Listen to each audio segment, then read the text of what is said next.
اس سے پہلے سورہ بقرہ کی مختلف آیات کا خلاصہ بیان کیا گیا۔ خاص طور سے جو معاملہ چل رہا تھا اخنس ابن شریق کا،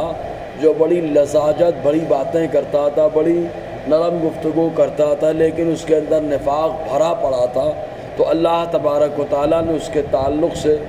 دو آیتوں کے اندر بیان فرمایا۔ تیسری آیت بھی اسی کے تعلق سے ہے کہ اللہ تبارک و تعالیٰ ارشاد فرماتا ہے زمین میں تو یہ فساد کرتا ہے، خوریزیاں کرتا ہے، نسل اور کھیتیوں کو برباد کرتا ہے۔ اس کے علاوہ وَإِذَا قِيلَ لَهُ اتَّقِ اللَّهَ، اور جب اس سے کہا جائے تو اللہ سے ڈر، تو اللہ سے ڈرنا جب بولا جائے اور اپنی شرارت کو چھوڑ دے تو أَخَذَتْهُ الْعِزَّةُ بِالْإِثْمِ، تو گناہ کے ساتھ اس کو ضد آ لگے، یعنی ہٹ درمی کرے، ضد پکڑ لے، فحسبہ جہنم، تو اس کے لیے جہنم ٹھکانہ ہے، جہنم ہی کافی ہے۔ یعنی اللہ کا واسطہ دے کر اس کی شرارت کو اس سے باز آنے کا حکم دیا جائے تو وہ انا پہ آ جائے، ہٹ درمی کرے، ضد کرنے لگے، تو اللہ تعالیٰ فرماتا ہے اس کے لیے جہنم ہی کافی ہے۔ چنانچہ ایک روایت میں آیا، ایک مرتبہ حضرت عمر رضی اللہ تعالی عنہ سے کہا گیا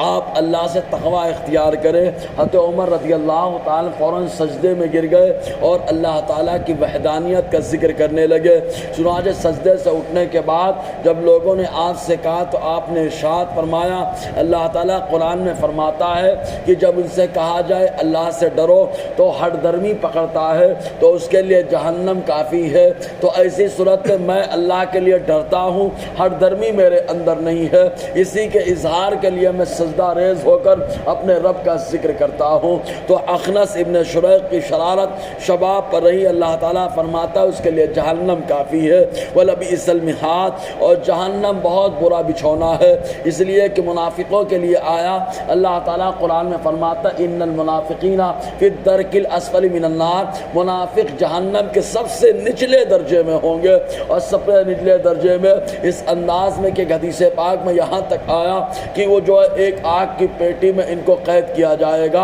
اور پھر اس پیٹی کو دوسری آگ کی پیٹی میں ڈال دیا جائے گا، اس انداز سے چاروں طرف خالی آگ ہی آگ ہے۔ تو اللہ تعالیٰ نے فرمایا بچھونے بہت سارے ہوتے ہیں لیکن جہنم سب سے خطرناک بچھونا ہے۔ وَلَبِئْسَ الْمِہَادُ، اور بہت برا بچھونا ہے۔ آگے کی جو آیت کریمہ ہے یہ آیت کریمہ بڑی شان والی، چنانچہ ایک صحابی ہے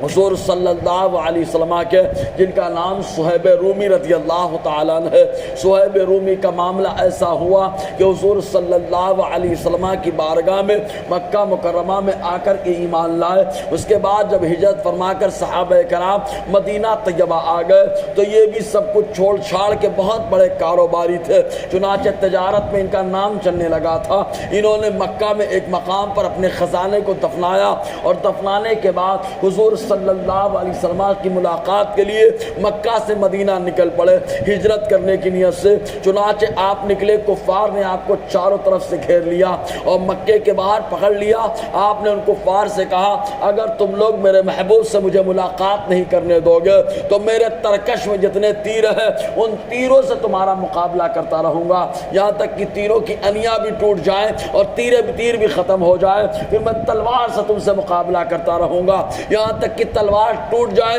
اور تلوار کا دستہ بھی باقی رہے گا تو میں اس دستے سے تم لوگوں سے مقابلہ کروں گا، اور اگر تلوار بھی ٹوٹ گئی ختم ہو گئی تو میں نیزے سے مقابلہ کرتا رہوں گا، یہاں تک کہ مقابلہ کرتے کرتے یا تو تم ختم ہو جاؤ اور یا میرا معاملہ تمام ہو جائے۔ لیکن اگر تم لوگ چاہتے ہو کہ مجھے مدینہ جانے دو اور تم لوگوں کے ہاتھ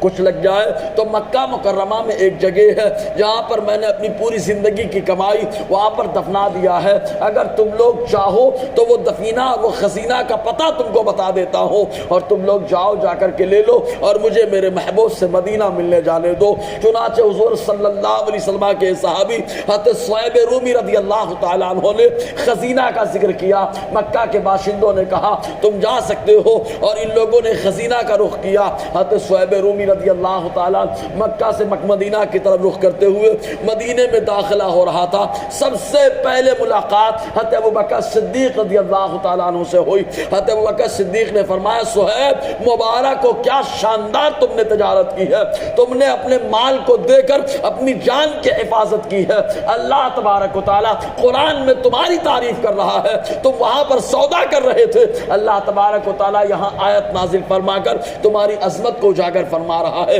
اللہ تعالیٰ نے ارشاد فرمایا وَمِنَ النَّاسِ مَن يَشْرِي نَفْسَهُ ابْتِغَاءَ مَرْضَاتِ اللَّهِ، اور کچھ وہ لوگ ہیں جو اللہ کی رضا کے لیے، اللہ کی رضا کی تلاش میں اپنی جان کو خریدتے ہیں، وَاللَّهُ رَؤُوفٌ بِالْعِبَادِ، تو اللہ تعالیٰ ایسے بندوں پر بڑا مہربان ہے۔ یہ ایک قول کے مطابق ہوا۔ دوسرا قول حضرت علی رضی اللہ تعالیٰ کی شان میں ہے، انشاءاللہ اس پر روشنی کل ڈالی جائے گی۔ اللہ تعالیٰ ہم سب کو فیضان قرآن، برکات قرآن سے مالا مال فرمائے۔